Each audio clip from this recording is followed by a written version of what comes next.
Tidak ada yang akan mendengar tangisanmu di luar angkasa. Kira-kira seperti itulah kita semua pernah mendengar ungkapan menakutkan ini. Dan itu memang benar. Sebagian besar wilayah antariksa terdiri dari kehampaan raksasa.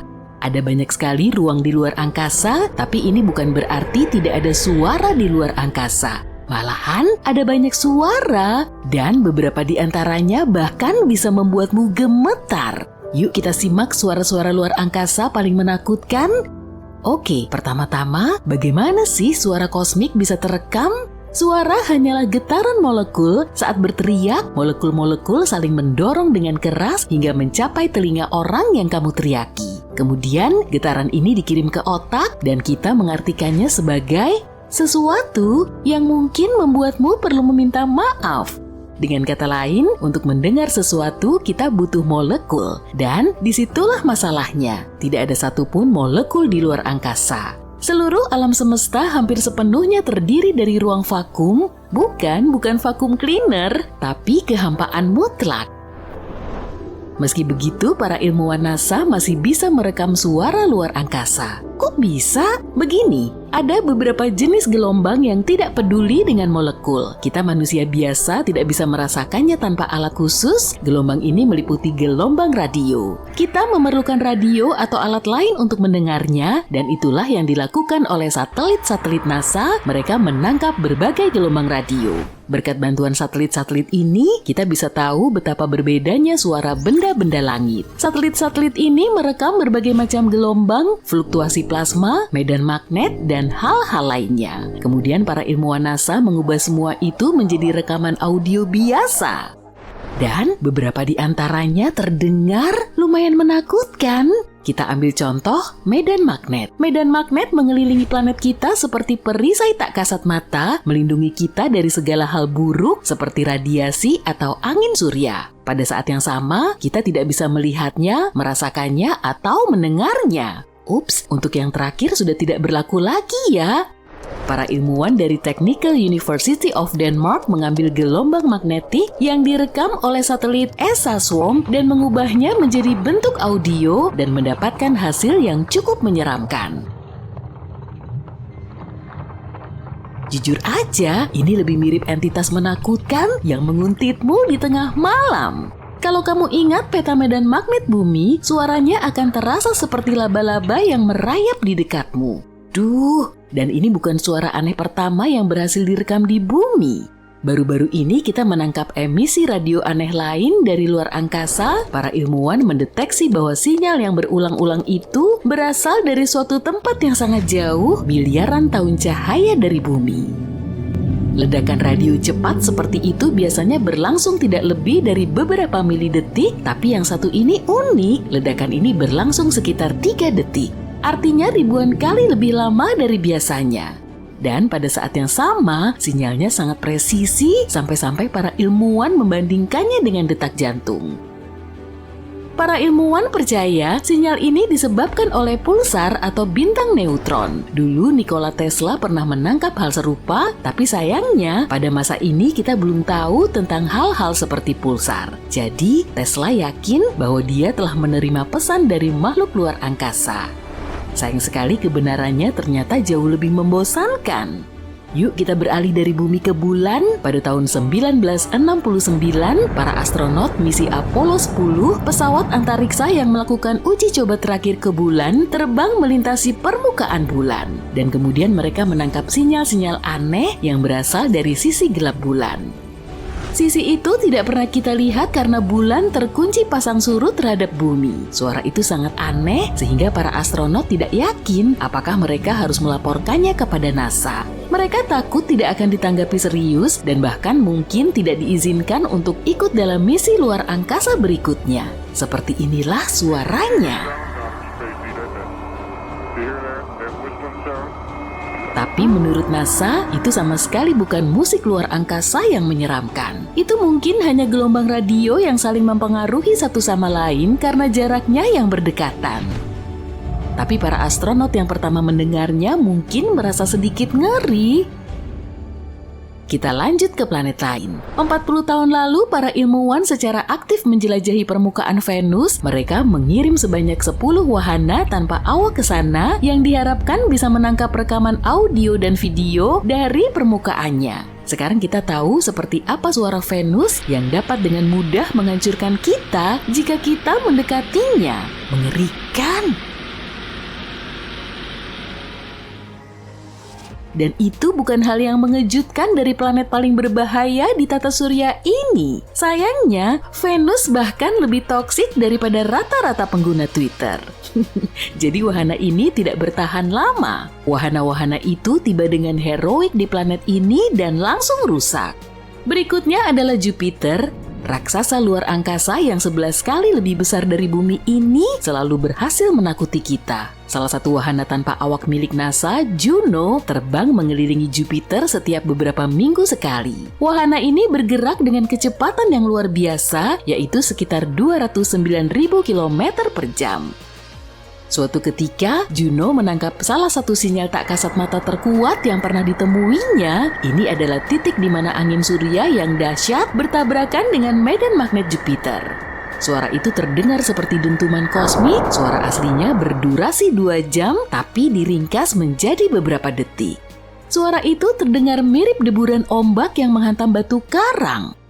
Tapi ngerinya, Jupiter sampai kehilangan salah satu bulan kecilnya, yaitu Ganymede. Pada tahun 2021, wahana antariksa Galileo terbang melewati Ganymede dan selama penerbangannya, Galileo mendapat rekaman yang agak aneh. Suara itu adalah radiasi satelit dan tidak jelas apakah suara itu terdengar seperti hari yang cerah dan nyaman di hutan atau ribuan kelelawar yang menunggumu di malam hari. Berikutnya adalah Saturnus. Sinyal ini ditangkap oleh stasiun antar planet otomatis Cassini-Huygens yang diluncurkan ke luar angkasa pada tahun 1997. Ketika terbang melewati Saturnus, Cassini merekam suara yang cukup menakutkan. Jeritan ribuan jiwa yang menakutkan ini sebenarnya hanyalah gelombang radio. Gelombang ini tidak jauh berbeda dengan yang dipancarkan aurora di bumi. Sesaat kemudian Cassini menerima rekaman lain, yaitu suara petir dan badai petir di Saturnus. Suaranya cukup menarik. Lebih mirip letupan popcorn atau suara mesin pencacah Geiger kan? Tapi ini dikarenakan sambaran petir ini memiliki frekuensi yang sangat tinggi. Beralih dari tata surya ke ruang antar bintang, Voyager 1 yang terkenal diluncurkan pada tahun 1977 dan terus mengirim data kepada kita bahkan 40 tahun setelah peluncurannya. Pada tahun 2012, Voyager 1 meninggalkan tata surya dan memasuki ruang antar bintang. Dan ketika meninggalkan rumahnya, Voyager 1 mendeteksi suara gelombang plasma. Rekaman aslinya berdurasi 7 bulan, tapi untungnya para ilmuwan merasa kasihan kepada kita dan menguranginya menjadi 12 detik. Ini nggak terlalu menyeramkan, tapi tetap saja agak meresahkan.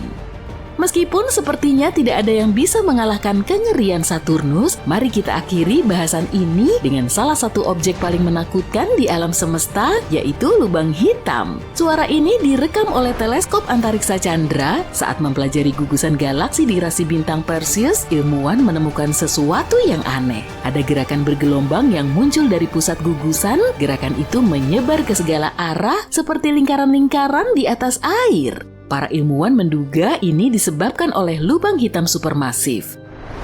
Masalahnya, lubang hitam tidak selalu melahap objek-objek angkasa sampai habis. Terkadang mereka memuntahkannya dan hal ini menyebabkan getaran gas yang bisa kita ubah menjadi rekaman audio. Yang menarik, osilasi setiap gelombang tersebut berlangsung selama 10 juta tahun. Kamu mendengarkan rekaman yang sangat dipercepat. Para ilmuwan sudah mengurangi jeda antar osilasi sekitar 144 kuadriliun kali. Yuk kita dengerin.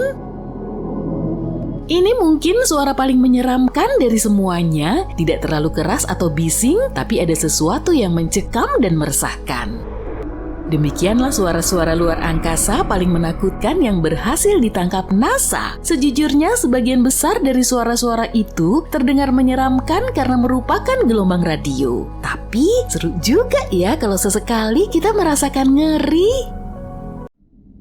Baru-baru ini para astronom menemukan 3 planet bumi super yang berpotensi mengorbit bintang Katai Oranye yang jaraknya cukup dekat.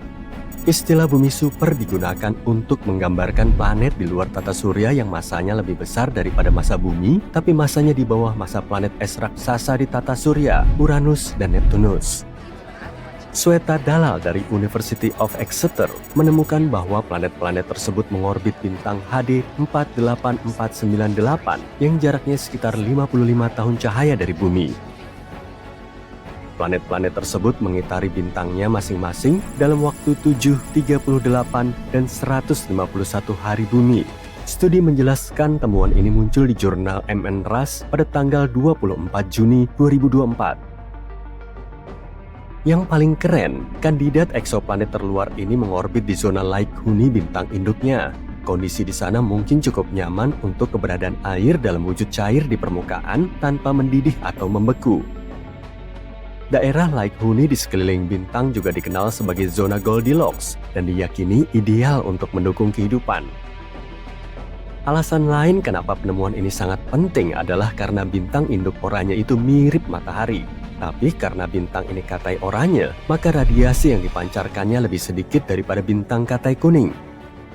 Bintang ini juga merupakan sistem planet terdekat yang memiliki planet bumi super di zona Like-Huni bintang serupa matahari. Penemuan ini bisa membantu kita melangkah maju dalam pencarian planet Like-Huni di sekitar bintang serupa matahari. Siapa tahu planet ini akan menjadi rumah baru kita suatu hari nanti.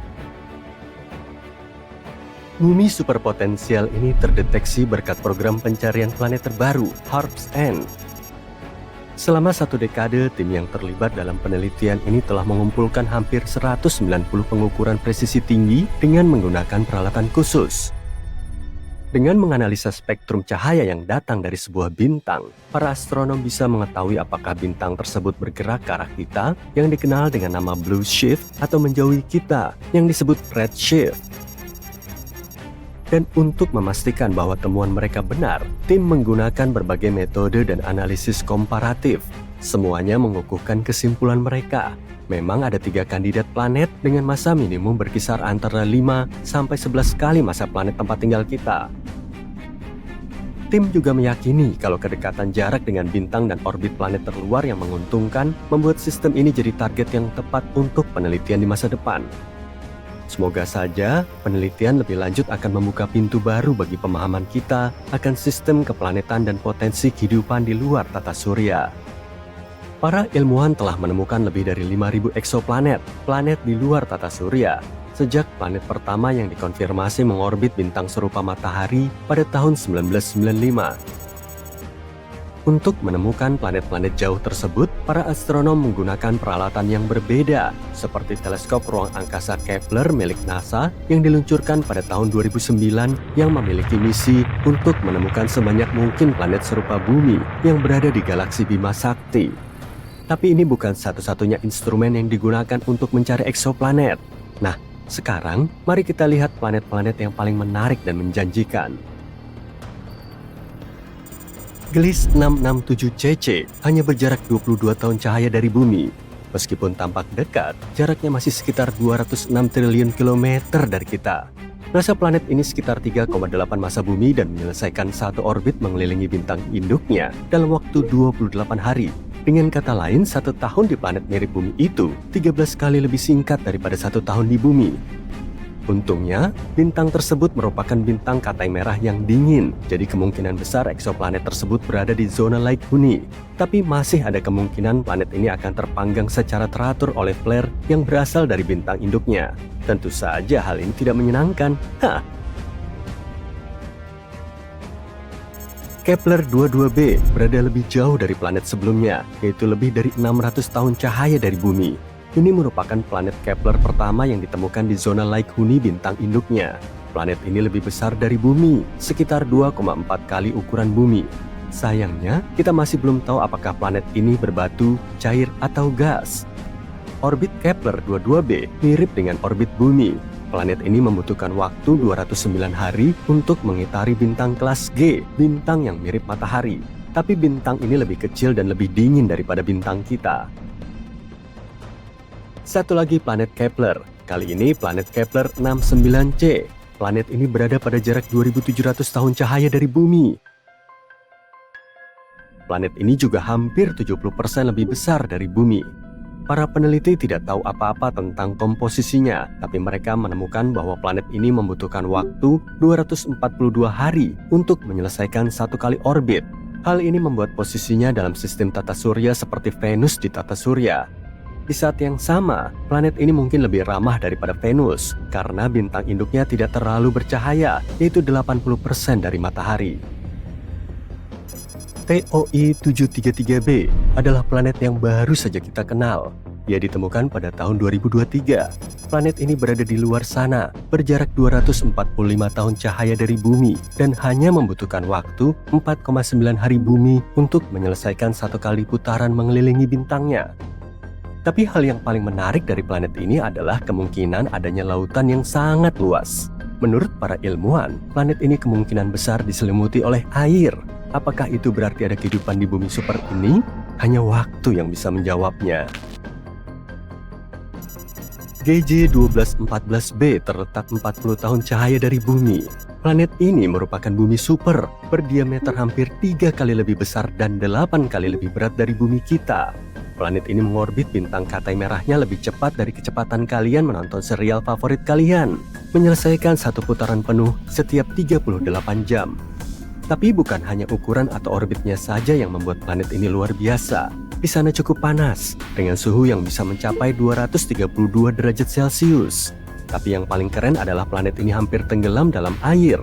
Suhu yang mendesis dan tekanan yang sangat tinggi di JJ 1214b menciptakan beberapa material dingin seperti es panas dan air superfluid.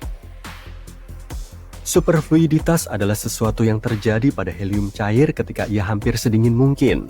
Di bumi, air benar-benar tidak bisa menjadi superfluida karena air membutuhkan suhu yang sangat rendah dan tekanan di luar batas untuk melakukan trik itu. Tetap saja superfluid tidak begitu berguna. Bahkan jika kamu mencobanya, kamu hanya akan mengalami dehidrasi. Planet superbumi yang paling dekat dengan kita ditemukan pada tahun 2016 dan dinamai Proxima Centauri b. Planet ini hanya berjarak 4 tahun cahaya dari bumi dan memiliki massa yang sangat mirip dengan bumi. 1 tahun di Proxima Centauri b sangat singkat. Planet ini hanya membutuhkan 11,2 hari untuk mengelilingi bintang pusatnya. Para ilmuwan menemukan dunia ini setelah melihat bintang induknya sedikit bergoyang-goyang. Mereka tidak yakin apa yang sebenarnya terjadi di sana sampai mereka menyadari bahwa gravitasi Proxima Centauri b mungkin menghasilkan tarikan, dan tarikan tersebut yang menyebabkan goyangan. Meskipun berada di zona light huni bintang induknya, Proxima Centauri, eksoplanet ini terpapar radiasi ultraviolet yang sangat kuat. Semua itu terjadi karena jaraknya yang sangat dekat dengan bintang induknya. Selain itu, tidak ada satupun teleskop yang saat ini bekerja dan menjelajahi eksoplanet yang diposisikan dengan cukup baik untuk menangkap cahaya dari atmosfer bumi super. Banyak hal yang masih menjadi misteri bagi kita, meskipun kita berbicara tentang planet yang dekat. Planet bumi super TOI 715b mengorbit bintang Katai Merah, bintang yang lebih kecil dan lebih dingin dari matahari. Saat ini bintang-bintang seperti itu masih menjadi kandidat utama untuk menemukan planet laik huni yang mengitari bintang tersebut. Planet batuan mini itu memiliki orbit yang jauh lebih dekat daripada planet yang mengitari bintang seperti matahari.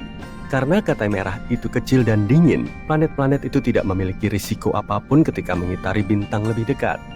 Para ahli mengatakan bahwa TOI 715b mungkin pernah memiliki atmosfer yang lebih tebal daripada atmosfer Neptunus.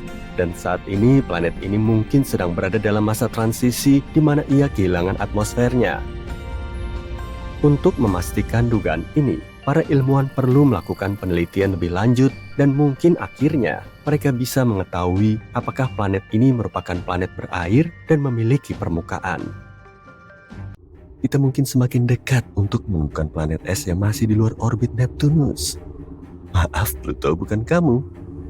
Baru-baru ini, pemetaan alam semesta yang menggunakan data dari teleskop di Hawaii berhasil mengeliminasi sekitar 78% lokasi yang mungkin untuk si planet yang misterius ini. Beberapa orang menyebutnya planet 9, sementara yang lain lebih memilih planet X. Apapun namanya, planet ini telah menimbulkan kontroversi sejak keberadaannya pertama kali diusulkan. Dan itu terutama karena tidak ada penelitian yang bisa menjawab pertanyaan besar, apakah planet ini benar-benar ada? Jika ditemukan, planet 9 akan menjadi planet terbesar kelima di tata surya dengan massa 10 kali massa bumi. Planet ini juga diduga berbentuk gas seperti Uranus. Studi awal tentang planet 9 yang dilakukan pada tahun 2016 menunjukkan bahwa planet baru yang sangat besar ini mengorbit matahari 20 kali lebih jauh daripada Neptunus yang berada pada jarak 4,5 miliar kilometer.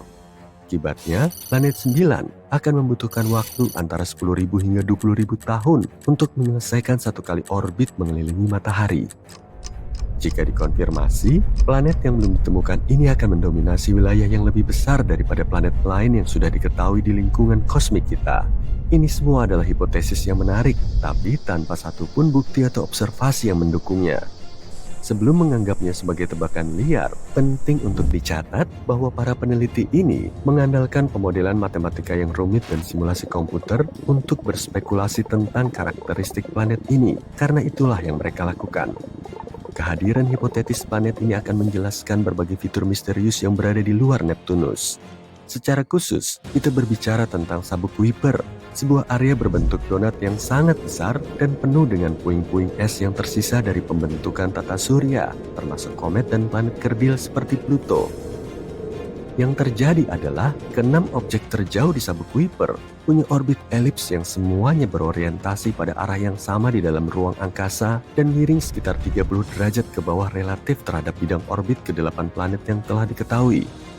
Yang aneh adalah, meskipun kecepatan orbitnya berbeda di sekeliling tata surya, objek-objek itu tetap mempertahankan kesejajaran ini.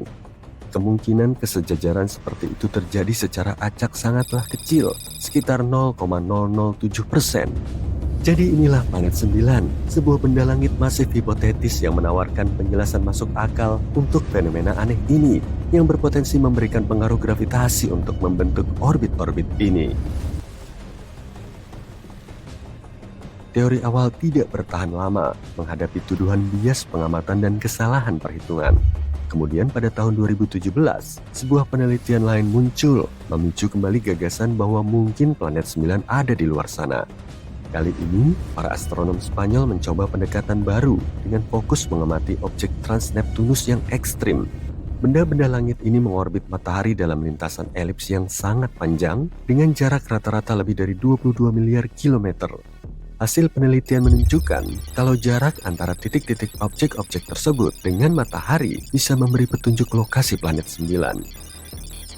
Titik-titik tersebut merupakan titik-titik di mana orbit benda langit bersinggungan dengan bidang tata surya. Ketika mencapai titik-titik ini, objek-objek ini akan berinteraksi dengan benda-benda lain di tata surya yang berpotensi menyebabkan perubahan signifikan pada orbitnya atau bahkan tabrakan. Jadi jika lintasan benda-benda Trans-Neptunus yang ekstrim ini tetap stabil, semuanya baik-baik saja. Tapi jika tidak, itu pertanda ada sesuatu yang lain, sesuatu yang besar yang mengacaukan lintasannya. Dan itulah yang ditemukan dalam penelitian ini. Ada sesuatu yang tidak terlihat di luar sana yang membuat objek-objek ini keluar dari jalurnya. Dan sesuatu itu bisa jadi sebuah planet yang berada pada jarak antara 300 sampai 400 kali lebih jauh dari matahari daripada bumi. Sampai saat ini, studi tentang objek Trans-Neptunus yang ekstrim ini merupakan bukti terkuat yang kita miliki untuk keberadaan planet 9. Dan jika kamu masih belum yakin dengan teori ini, ketahuilah bahwa gerakan aneh seperti ini telah mengarah pada penemuan planet sebelumnya. Neptunus misalnya, ditemukan karena gerakan Uranus tidak sesuai dengan prediksi gravitasi Newton. Tapi pembelokan orbitnya bisa dijelaskan jika hal itu disebabkan oleh tarikan planet yang belum ditemukan. Dan begitulah kita menemukan Neptunus. Pada tahun 2021, ada banyak hal menarik tentang planet 9 lagi. Setelah mengoreksi beberapa dugaan lama, penelitian sekarang mengarah pada gagasan bahwa dunia misterius ini mengikuti putaran epik mengelilingi matahari setiap 7.000 tahun.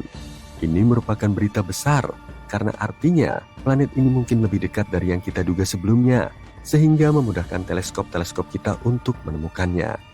Makalah ini juga menunjukkan bahwa ada kemungkinan 99% bahwa orbit yang aneh dari objek-objek jauh ini disebabkan oleh planet yang tidak terlihat ini, bukan hanya kebetulan kosmik. Sekarang kemungkinan seluruh situasi ini hanya kebetulan adalah 1/250%, yang jauh lebih baik daripada 1/10.000 pada tahun 2016. Semua angka optimis ini telah membawa kita ke tempat kita saat ini, menjaga harapan kita dan mengupayakan peralatan yang lebih baik untuk melanjutkan misi menemukan planet 9. Seperti yang telah disebutkan sebelumnya, para peneliti di Hawaii membuat semacam peta harta karun dengan menggunakan Panoramic Survey Telescope dan Rapid Response System untuk mengeliminasi 78% lokasinya. Ini adalah berita bagus, mengingat betapa sulitnya menemukan jarum syukuran planet di tumpukan jerami kosmik. Tapi sayangnya, keberadaan planet 9 masih menjadi misteri di bagian terluar tata surya yang gelap. Para penggemar masih yakin akan keberadaannya dan percaya bahwa hanya tinggal menunggu waktu saja sebelum kita merayakan penemuan sepupu kosmik bumi yang baru. Mereka menaruh harapan pada Observatorium Vera C. Rubin yang saat ini sedang dibangun di Chili dan dijadwalkan mulai beroperasi pada akhir tahun 2025.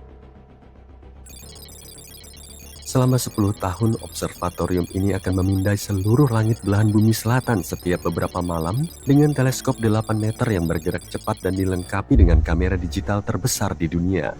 Gagasannya adalah untuk membuat daftar katalog segala sesuatu di tata surya, menjangkau hingga ke Neptunus dan melacak pergerakan jutaan objek langit, termasuk sampah antariksa, asteroid, komet, dan bintang. Jika planet 9 memang ada di luar sana, teleskop generasi berikutnya ini bisa jadi akan menemukannya. Keberadaan planet misterius ini masih jauh dari diterima secara universal di komunitas ilmiah. Hal ini dikarenakan planet 9 bukanlah satu-satunya penjelasan untuk fenomena aneh yang terjadi di luar Neptunus. Salah satu teori menyatakan bahwa sekelompok objek jauh seperti planet Katai, komet, dan bulan mungkin secara kolektif mempengaruhi orbit objek-objek trans-Neptunus yang ekstrim.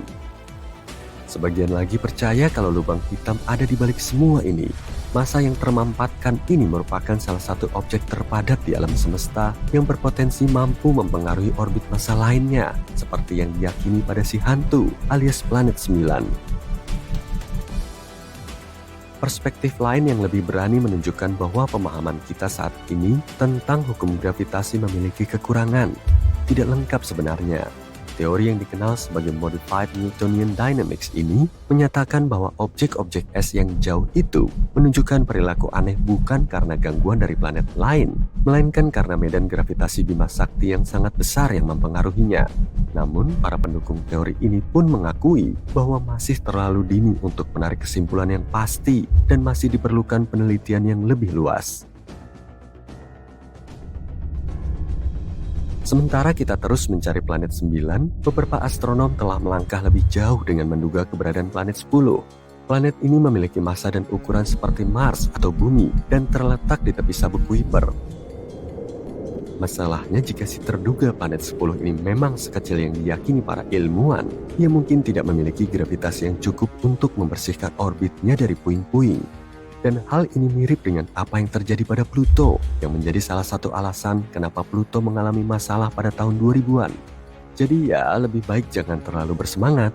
Si terduga planet 10 ini mungkin akan diklasifikasikan sebagai planet Katai lainnya.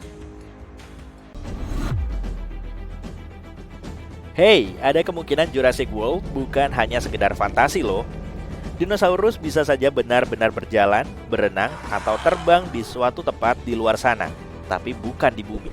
Beberapa ilmuwan menduga ada planet yang sangat jauh dari tata surya, di mana T-Rex dan dinosaurus lainnya hidup dalam versi yang sedikit berbeda. Mereka beranggapan demikian berdasarkan fakta bahwa planet kita dulu memiliki kadar oksigen sekitar 30% lebih tinggi dibanding sekarang. Itulah kenapa bentuk kehidupan yang kompleks dan cerdas seperti dinosaurus bisa berkembang. Mereka juga ingin menyelidiki elemen-elemen penyusun dasar yang memungkinkan adanya kehidupan di bumi. Elemen-elemen penyusun ini adalah sesuatu yang kita kenal sebagai asam amino yang membentuk protein, gula, dan materi genetik, RNA, dan DNA. Asam amino bersifat konsisten dan umumnya memiliki satu bentuk atau orientasi. Ada dua orientasi yang bisa dimiliki, kanan dan kiri. Itu berarti keduanya saling merefleksikan satu sama lain, seperti halnya tangan kita. Ini adalah sesuatu yang kita sebut kiralitas. Agar ada kehidupan, protein harus memiliki satu bentuk, yang berarti bisa berorientasi ke kanan atau ke kiri. Di planet tempat tinggal kita, hampir semua makhluk hidup, mulai dari serangga terkecil hingga paus dan gajah, memiliki asam amino dengan orientasi ke kiri. Kita tidak tahu persis kenapa bisa seperti itu, tapi ada teori yang mengatakan bahwa itu karena meteorit yang jatuh ke bumi 4 miliar tahun yang lalu. Meteorit-meteorit itu membawa jenis asam amino khusus dan materi organik lainnya ke planet kita, dan entah bagaimana membentuk pola yang kita miliki saat ini. Mungkin kita bisa menggunakan teleskop khusus yang dibuat untuk mendeteksi planet-planet, terutama yang kondisinya mirip dengan kondisi bumi pada masa dinosaurus masih ada. Jika demikian, akan lebih baik untuk mengamatinya dari jarak yang aman, mengingat kemungkinan akan seperti apa bentuknya. Peneliti mengatakan itu pilihan yang lebih aman. Memang ide yang keren, tapi masih sangat rumit. Sejarah kehidupan di planet kita, terutama sejarah dinosaurus, melibatkan banyak peristiwa bencana dan kepunahan massal. Selalu ada ruang untuk teori baru tentang dinosaurus. Salah satunya mengatakan bahwa minyak berasal dari dinosaurus. Menarik, tapi tidak benar. Minyak terbentuk dari sisa-sisa hewan dan tumbuhan laut yang hidup jutaan tahun lalu, jauh sebelum dinosaurus muncul. Organisme-organisme kecil berakhir di dasar laut. Ketika bakteri menguraikan hewan dan tumbuhan, mereka menghilangkan sebagian besar oksigen dan beberapa elemen lainnya. Bakteri hanya menyisakan semacam lumpur yang sebagian besar tersusun dari hidrogen dan karbon. Seiring waktu, sisa-sisa itu tertutup oleh banyak lapisan endapan lumpur dan pasir. Ketika ketebalan endapan mencapai 3 km atau bahkan lebih, panas dan tekanan mengubah sisa-sisa itu menjadi gas alam dan minyak mentah. Ada kemungkinan dinosaurus hidup atau jatuh ke dalam laut dan kemudian menjadi minyak bumi dengan cara yang sama. Tapi belum ada penemuan minyak mentah yang mengandung kerangka dinosaurus. Jadi ini hanyalah teori yang belum terbukti. Kemudian ada teori dinosaurus berbulu, yang tidak seperti teori sebelumnya, tampaknya sedikit lebih masuk akal. Pada tahun 2010, para peneliti menemukan bukti bahwa 100 juta tahun yang lalu ada spesies dinosaurus berbulu kemerahan. Kelompok ilmuwan lain menyatakan bahwa ada spesies yang berbeda dari 150 juta tahun lalu. Dinosaurus tersebut memiliki bintik-bintik dan bulu berwarna coklat kemerahan di bagian atas kepala. Pola warna tersebut mungkin memiliki fungsi tersendiri. Mungkin itu cara untuk berkomunikasi dengan anggota spesies mereka yang lain atau untuk menarik pasangan. Namun, bertahun-tahun kemudian para ilmuwan mempelajari Microraptor yang juga disebut dinosaurus berbulu. Mereka menyadari makhluk itu mungkin lebih mirip burung daripada dinosaurus. Poin utamanya adalah bagaimana burung mengganti bulunya. Burung yang bisa terbang harus mengganti bulunya dengan urutan tertentu. Jika tidak, mereka tidak akan bisa terbang dengan baik. Fosil-fosil Microraptor menunjukkan makhluk ini mengganti bulunya dengan pola yang sama. Jadi, peneliti tidak begitu yakin hewan ini masuk ke dalam kategori yang mana. Dinosaurus yang memiliki bulu merontokkan kulit mereka sedikit demi sedikit, seperti ketombe. Hey Bob, kulitmu kelihatan kering, butuh sampo baru? Ya, mereka tidak menanggalkan kulitnya seperti kadal, yang terlihat seperti melepas baju lama. Saat bicara soal dinosaurus, kita biasanya tidak membayangkan mereka sebagai makhluk sosial, lebih mirip makhluk yang terisolasi seperti kadal. Tapi, beberapa peneliti menemukan kumpulan cakar berusia 80 juta tahun di Gurun Gobi. Ini berarti ada koloni dinosaurus yang melindungi sarang dan menjaga anak-anak mereka, mirip seperti burung. Buaya juga diketahui melakukan hal yang sama. Pterosaurus adalah dinosaurus yang bisa terbang, dan Pelycosaurus adalah dinosaurus yang memiliki sirip. Beberapa penelitian menunjukkan kedua spesies ini menggunakan jambul di kepala dan layar atau sirip yang menonjol untuk mendekati calon pasangannya. Ada banyak teori tentang jambul mereka dan apa kegunaannya. Beberapa ahli percaya itu adalah cara dinosaurus mengatur suhu tubuh mereka. Sebagian lainnya berpikir mereka membutuhkan jambul untuk mengarahkan udara. Sulit untuk memastikannya karena fosil mereka jarang ditemukan dan mereka tidak memiliki keturunan yang masih hidup. Tapi, pilihan yang paling mungkin adalah bahwa jambul itu memiliki fungsi yang sama dengan ekor merak dan digunakan untuk memilih pasangan. Semakin besar jambulnya, semakin besar pula peluang Pterosaurus untuk mendapatkan pasangan. Kamu tahu Theropoda, predator pemakan daging menakutkan yang ditampilkan di sebagian besar film dinosaurus? Nah, mereka mungkin lebih senang memakan tanaman daripada mengoyak daging. Tapi tidak semua. Tapi kemungkinan banyak dari mereka yang tidak seganas yang kita bayangkan. Dinosaurus besar yang menakutkan seperti T-Rex bisa jadi merupakan pengecualian. Masalahnya, film memperlihatkan makhluk-makhluk ini bergerak jauh lebih cepat dari kenyataannya. Mereka mungkin bisa berlari sedikit lebih cepat dari lari manusia pada umumnya. Para ilmuwan mempelajari pola makan Sulorosaurus. Mereka tampaknya merupakan kerabat terdekat dengan burung. Sulit untuk mengetahuinya karena beberapa dinosaurus dari kelompok ini memiliki gigi seperti pasak atau, dalam beberapa kasus, tidak memiliki gigi sama sekali. Untuk memahami apa yang mereka makan, para peneliti harus mencari bukti langsung dan memeriksa apakah ada sesuatu di dalam perut mereka. Dan setelah menemukan beberapa hal, termasuk paruh tanpa gigi, peneliti menyadari bahwa hewan-hewan ini mengikuti pola makan vegetarian hampir sepanjang waktu. Bahkan beberapa yang terkenal, seperti Velociraptor, bisa jadi hanyalah pemakan tumbuhan yang jinak dan bukan binatang buas yang menakutkan seperti dalam film Jurassic Park dan Mimpi Buruk Masa Kecil Kita. Lebih dari 10 tahun yang lalu, para ilmuwan menemukan fosil dinosaurus kecil. Dinosaurus itu sebesar burung beo dengan kaki-kaki yang panjang.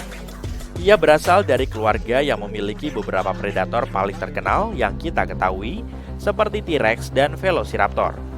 Sebagian besar dinosaurus yang hidup di darat memiliki 5 jari, tapi kemudian beberapa di antaranya berakhir dengan lebih sedikit jari.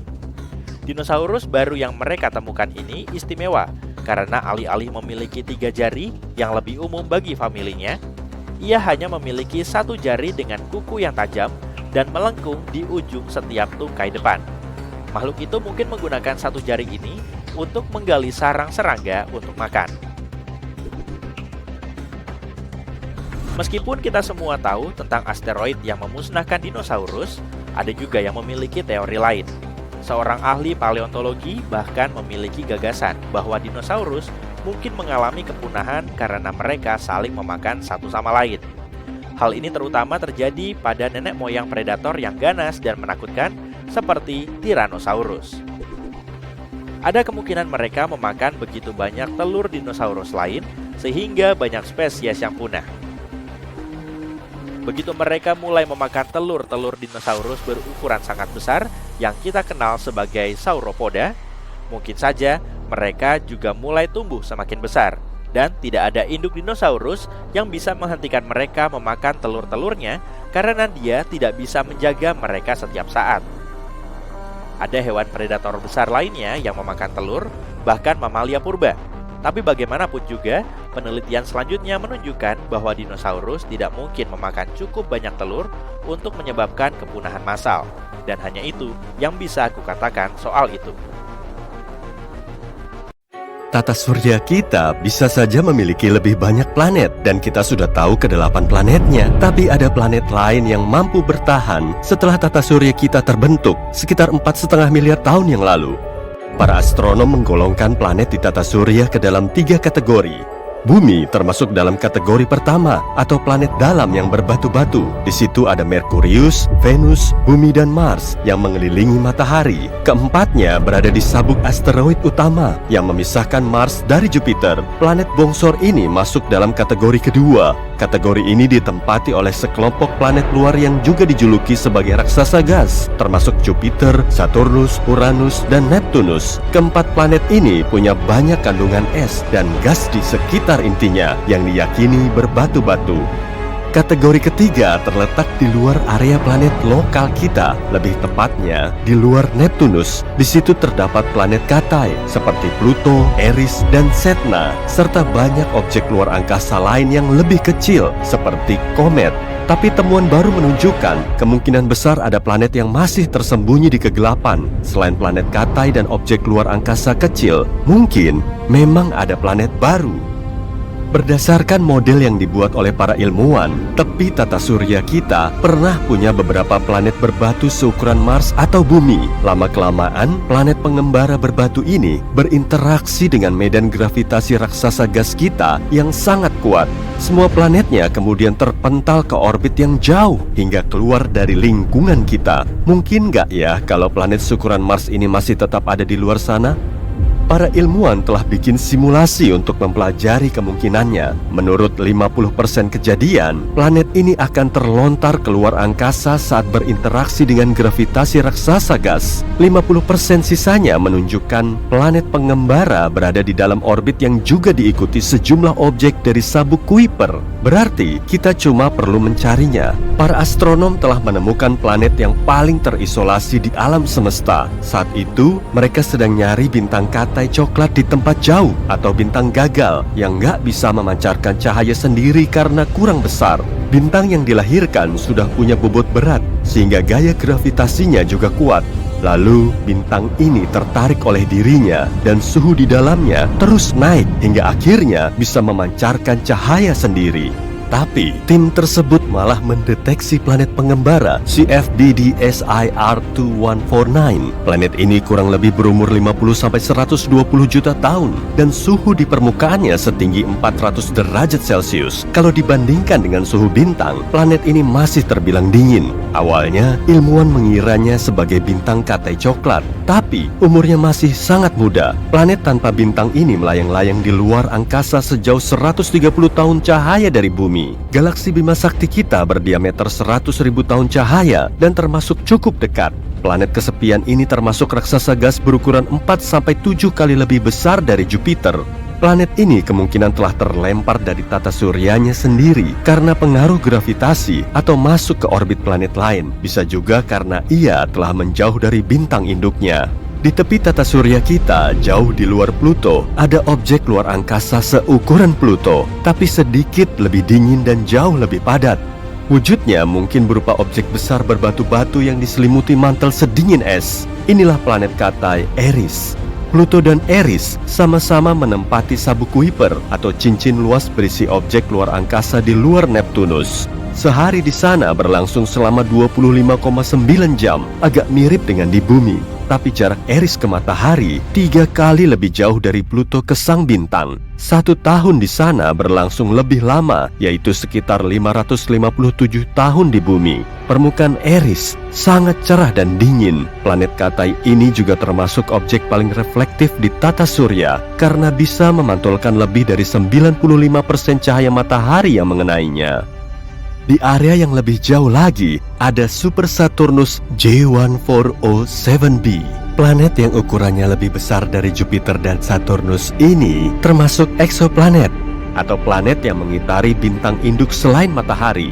Super Saturnus berjarak 434 tahun cahaya dari bumi di rasi bintang Centaurus. Inilah satu-satunya eksoplanet yang diketahui memiliki cincin mirip Saturnus. Planet ini juga punya sistem cincin yang besar, bahkan 200 kali lebih besar dari cincin Saturnus. Totalnya ada lebih dari 30 cincin yang masing-masing berdiameter puluhan juta kilometer. Di sela-sela cincin ini terdapat celah dan mungkin di situ ada sejumlah satelit menarik alias eksobulan. Kalau Super Saturnus ini bertukar tempat dengan Saturnus biasa, cincinnya akan sangat mendominasi angkasa kita. Cuma dengan mendongak kita akan langsung melihatnya. Pemandangan ini akan sangat menakjubkan karena ukurannya akan jauh lebih besar dari bulan purnama. Para ilmuwan sudah nemu ribuan planet di luar tata surya kita. Sebagiannya bisa sepadat besi, tapi sebagian lainnya sangat ringan. Lalu ada juga planet panas GJ1214b yang ukurannya lebih besar dari bumi dan lebih kecil dari Uranus. Jaraknya 4 tahun cahaya dari kita di rasi bintang Ophiuchus. Planet berair ini diselimuti atmosfer tebal yang diameternya 2,7 kalinya bumi. Bobotnya sendiri hampir 7 kali lebih berat dari planet kita. Kemungkinan besar planet ini terbentuk di area yang jauh dari bintangnya. Di situ kemungkinan juga banyak mengandung es cair. Tapi kemudian GJ1214b bermigrasi ke tempatnya sekarang. Karena suhu permukaannya sekitar 230 derajat Celcius, planet ini terlalu panas untuk ditinggali. Batuan di situ juga jauh lebih sedikit dan perairannya jauh lebih luas. Gimana rasanya ya hidup di planet tanpa daratan kayak gini? Seluruh permukaannya diselimuti lautan. Tekanan dan suhu tinggi di situ membuat airnya super cair serta esnya super panas. Di planet ini juga ada materi eksotis yang nggak bisa kita lihat di bumi. Gliese 436b adalah eksoplanet seukuran Neptunus, berjarak 30 tahun cahaya dari bumi di rasi bintang Leo. Planet ini mengorbit penuh bintangnya selama lebih dari 2 hari dengan melawan hukum fisika. Gliese 436b mengorbit bintangnya Gliese 436 yang lebih kecil, lebih dingin, dan lebih redup dari matahari kita. Jaraknya 15 kali lebih dekat dari jarak Merkurius ke matahari. Kalau dengar kata es, mungkin kamu akan ngebayangin minuman dingin yang dikasih es batu. Tapi permukaan es di planet ini nggak dingin sama sekali, karena suhunya mencapai 526 derajat Celcius, jauh di atas titik leburnya. Meski begitu, esnya tetap berwujud padat dan panas. Hal ini disebabkan oleh gravitasi yang sangat kuat. Gravitasi ini menekan uap air di atmosfer menjadi es padat. Tekanan di situ nggak bisa bikin esnya mencair, meskipun suhu permukaannya super ngebul. Sekarang coba deh bayangin kamu lagi ada di planet misterius. Tiba-tiba di situ mulai turun hujan, safir, dan ruby. Eksoplanet jauh HATP7b adalah raksasa gas yang jaraknya 1000 tahun cahaya dari bumi, tepatnya di rasi bintang Cygnus. Planet ini 16 kali lebih besar dari bumi dan memiliki cuaca unik disertai badai kencang. Hujan di situ berupa ruby dan safir. Saat malam hari, atmosfernya dipenuhi korundum atau permata mineral yang terbuat dari bahan mirip safir dan ruby. Awan korundum bisa menciptakan pemandangan yang sangat cantik. Permukaan planet ini diterpa angin kencang yang sering berubah menjadi badai kuat, lalu menggerakkan banyak kumpalan awan ke seisi planet. Planet ini memang nggak bisa dihuni, tapi mungkin seru juga ya kalau ada yang datang ke sana kemudian ngambil beberapa bongkah permata. Cuacanya sangat ekstrim dan suhunya melebihi 2500 derajat Celcius. Venus aja yang menjadi planet terpanas di tata surya kita itu cuma bersuhu 475 derajat Celcius. Di hamparan ruang angkasa, kamu bisa melihat titik biru kecil dan cantik di antara kegelapan. Inilah eksoplanet HD 189733b yang terletak 63 tahun cahaya dari bumi, tepatnya di rasi bintang Vulpecula. Tapi planet ini jauh lebih panas dan lebih besar dari bumi, kira-kira seukuran Jupiter. Kala revolusinya selama 2,2 hari di bumi. Orbitnya sangat dekat, hingga posisi planet ini kemungkinan besar nggak bisa berubah. Akibatnya, cuma satu sisinya aja yang menghadap ke bintangnya, sama seperti bulan kita yang cuma nunjukin satu sisinya menuju bumi. Kondisi cuaca di situ sangat ekstrim. Anginnya bertiup hingga 8.700 km per jam, atau 7 kali lipatnya kecepatan suara. Kalau di bumi, angin terkencangnya cuma sampai 370 km per jam. Tapi nggak cuma itu aja, tetes hujan di situ nggak berasal dari air, tapi dari kaca cair. Awannya terbuat dari silikat dan partikel atom. Keduanya merupakan elemen utama yang bikin planetnya berwarna biru kobalt. Jadi warnanya nggak dihasilkan dari lautan seperti bumi kita. Bumi pernah berwarna ungu, tapi kini sebagian besarnya berwarna hijau. Meski diamati dari luar angkasa, Hijau yang kita lihat itu berasal dari fotosintesis saat tumbuhan mengubah energi matahari menjadi energi yang mereka butuhkan untuk hidup dan menghasilkan oksigen. Inti dari proses ini yang kemudian menghasilkan warna hijau pada tumbuhan adalah pigmen klorofil. Tapi dulu ada suatu molekul yang bernama retinal. Pigmen ini menyerap cahaya kuning dan hijau lalu mengubahnya menjadi merah dan biru. Jadi bumi kita pernah kelihatan ungu. Ada juga planet pink GJ504b yang lokasinya sangat jauh di rasi bintang Virgo. Eksoplanet berukuran 4 kali lipatnya Jupiter ini baru terbentuk sekitar 160 juta tahun lalu. Bumi kita aja udah berumur 4,5 miliar tahun. Kalau kita datang ke planet ini, kita akan bisa ngelihat dunia cantik yang bersinar dari panas formasinya. Semua yang ada di sekitarmu akan berwarna magenta. Pemandangan ini mungkin mirip dengan adegan film sci-fi keren atau lukisan menakjubkan, tapi ini sebenarnya rekaman asli dari planet Mars. Planet yang dikenal karena warna karatnya yang cerah. Lapisan batu dan debu menutupi permukaan planet ini. Lapisan ini terdiri dari mineral yang kaya akan besi, sehingga sebagian besar debu di Mars adalah besi oksida. Kandungan ini mengapung di atmosfer dan menciptakan kabut merah jingga di sekitar planet ini. Tapi, Mars punya beberapa ciri khas yang lebih menakjubkan, seperti bintik-bintik biru di permukaannya ini. Bentuknya mirip bukit pasir yang diukir oleh angin, dengan lebar sekitar 30 km. Astronaut melihat bukit pasir ini di kutub utara Mars. Ini adalah wilayah yang meliputi area sebesar Texas. Bentuk bukit pasir biru yang dibuat oleh angin ini mirip garis panjang bergelombang. Angin di Mars kuat dan tak pernah berhenti. Angin ini mengubah permukaan tandus Mars menjadi medan luas yang indah. Angin ini dipengaruhi banyak faktor seperti fluktuasi suhu yang terjadi dalam siklus planet ini. Atmosfer Mars tipis, jadi kemungkinan besar air cair tak akan bertahan di sana untuk jangka waktu panjang. Sehingga, meski diameter Mars cuma setengah diameter bumi, jumlah tanah keringnya sama dengan planet kita. Atmosfer yang tipis juga menjadi penyebab kenapa angin di sana harus kuat dan cepat untuk bisa meniup pasir dan membentuk bukit pasir ini. Di Mars, angin biasanya melaju pada kecepatan 16 hingga 32 km per jam. Nah, meski foto ini terlihat lumayan warna-warni, bukit pasir ini sebenarnya tidak biru. Peta kebiruan ini menandakan bagian yang lebih dingin, sementara yang hangat berwarna jingga kekuningan. Gambar ini adalah bagian dari serangkaian foto yang dirilis untuk merayakan peringatan 20 tahun Odyssey, pesawat luar angkasa yang mengorbit Mars. Mars punya banyak bukit pasir yang tersebar di seluruh permukaannya. Sebagiannya terbentuk 1 miliar tahun lalu, seperti yang ada di wilayah Valles Marineris. Area ini belum berubah karena tekanan atmosfer dan pola angin di sana tetap sama. Akan tetapi, ada beberapa yang berubah. Misalnya, beberapa bukit pasir ini diselimuti es. Di sini, bukit pasir utamanya punya pola-pola gelap. Penyebabnya mungkin karena embun beku datang dan pergi, tergantung pada musim. Mars punya 4 musim, seperti bumi, tapi durasinya 2 kali lebih panjang. Penyebabnya, Mars butuh sekitar 2 tahun bumi untuk mengitari matahari. Musim lebih keras di bagian selatan Mars dibanding di utara. Selama musim dingin selatan, planet ini sangat jauh dari matahari. Mars bergerak lumayan lambat dan orbitnya berbentuk oval, berbeda dengan orbit bumi yang hampir bundar sempurna. Musim semi di Mars adalah musim dengan banyak badai debu yang dimulai di satu bagian planet ini dan pada akhirnya berubah menjadi badai besar.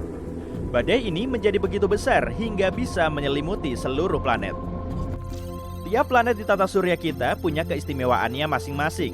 Contohnya Jupiter. Planet ini bukan cuma yang paling besar dan ukurannya 2 kali lebih besar dibanding total semua planet lain, tapi juga punya lautan terbesar di tata surya. Jupiter terbuat dari elemen yang serupa dengan matahari, dengan helium dan hidrogen yang mendominasi. Di bagian yang lebih dalam dari atmosfer Jupiter, suhu dan tekanannya meningkat. Jadi, gas hidrogen ini terkompresi dan berubah menjadi cairan, sehingga memberikan Jupiter area lautan paling besar, namun terbuat dari hidrogen, bukan air. Ada juga teori yang mengatakan bahwa di suatu titik di tengah planet Jupiter, tekanannya meningkat begitu tinggi hingga elektron mulai terperas dari atom hidrogen. Ini menyebabkan cairan di sana menghantarkan listrik sama efektifnya dengan sebagian besar logam. Jupiter berputar dengan cepat sehingga menciptakan arus listrik dan menghasilkan medan magnet yang kuat. Tapi sebagai raksasa gas, planet ini tidak punya permukaan padat. Pusaran dan garis-garis di planet ini adalah awan air dan amonia yang dingin dan berangin. Jupiter juga punya bintik merah besar khas yang merupakan badai raksasa dengan awan berwarna lembayung yang berputar melawan arah jarum jam. Angin di sana jauh lebih cepat daripada badai manapun di bumi. Bintik merah besar ini sudah agak berubah sepanjang waktu dan ukurannya kini lebih besar daripada bumi. Ukurannya 1,3 kali lebih besar dari bumi. Para ilmuwan telah menemukan bahwa akar pusaran ini mencapai lebih dari 320 km ke atmosfer Jupiter. Badai tropis yang biasa kita lihat di planet kita hanya bisa punya panjang 15 km dari atas sampai dasar badai. Kini, bintik merah ini menjadi lebih sempit sekaligus lebih tinggi. Jupiter juga punya puluhan bulan dan beberapa cincin. Tapi tidak seperti cincin Saturnus, warnanya agak pudar dan sebagian besar terbuat dari debu, bukan es. Selain itu, ada lautan asin di bawah permukaan bulan terbesar Jupiter, Ganymede. Lautan ini tersembunyi di bawah kerak sedingin es yang tebal dan kemungkinan mengandung lebih banyak air daripada semua sumber air yang ada di permukaan bumi. Teori mengatakan, kedalaman lautan ini sekitar 100 km, 10 kali lebih besar dibanding titik terdalam di lautan planet kita. Jupiter dan Saturnus mengandung 10 juta ton batu mulia. Tekanan di dalam atmosfer planet ini sebenarnya bisa mengubah karbon menjadi potongan-potongan kecil berlian. Dengan menaruhnya di bawah suhu dan tekanan ekstrim, batuan dapat meleleh. Ini mungkin bisa menghasilkan sejenis hujan berlian. Awalnya, tata surya kita cuma awan gas dan debu yang berputar-putar. Awan ini akhirnya berkembang menjadi cakram berputar dengan bintang pusat di tengahnya. Hampir semua planet di tata surya kita bergerak melawan arah jarum jam mengitari matahari. Cuma Venus yang berjalan searah jarum jam. Sementara Uranus mengorbit menyamping. Planet-planet ini kemungkinan berbeda karena dahulu asteroid besar menghantam keduanya dan menggesernya dari jalur. Ada kemungkinan bahwa Venus bisa menjadi planet yang layak huni.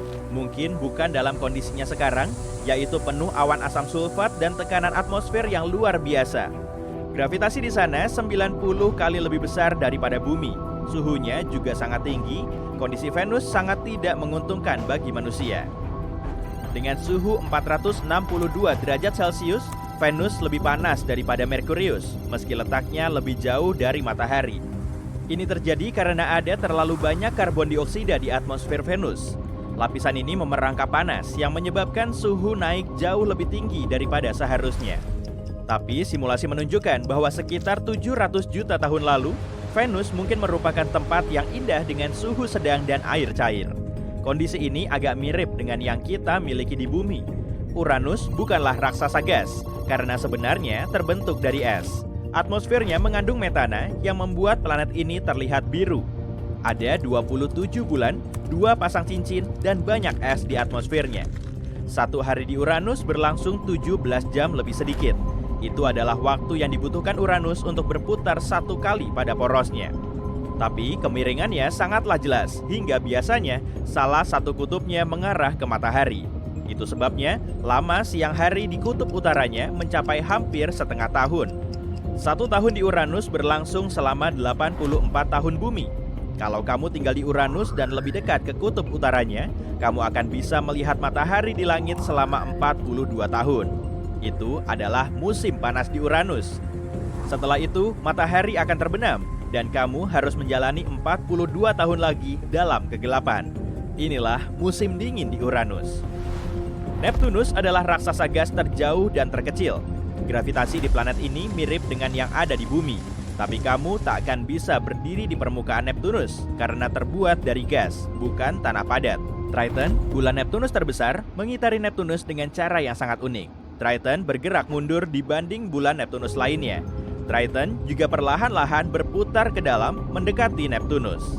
Suatu hari, miliaran tahun dari sekarang, Triton mungkin akan hancur akibat kekuatan gravitasi Neptunus dan berubah menjadi cincin. Cincin ini akan terus ditarik ke dalam sampai akhirnya jatuh ke planet itu. Pluto adalah planet Katai dan setahun di sana berlangsung selama 248 tahun bumi. Tapi, meski tidak dianggap sebagai planet, Pluto masih punya beberapa hal menarik, seperti pegunungan terapung. Gletser nitrogen Pluto membawa bukit-bukit terisolasi yang tak terhitung jumlahnya sampai beberapa kilometer. Bukit ini mengandung potongan es air dari dataran tinggi planet Katai itu. Es nitrogen lebih padat daripada es air. Jadi, para ilmuwan berpikir, bukit es air yang mengapung di lautan nitrogen beku mirip seperti gunung es di Samudra Arktik bumi.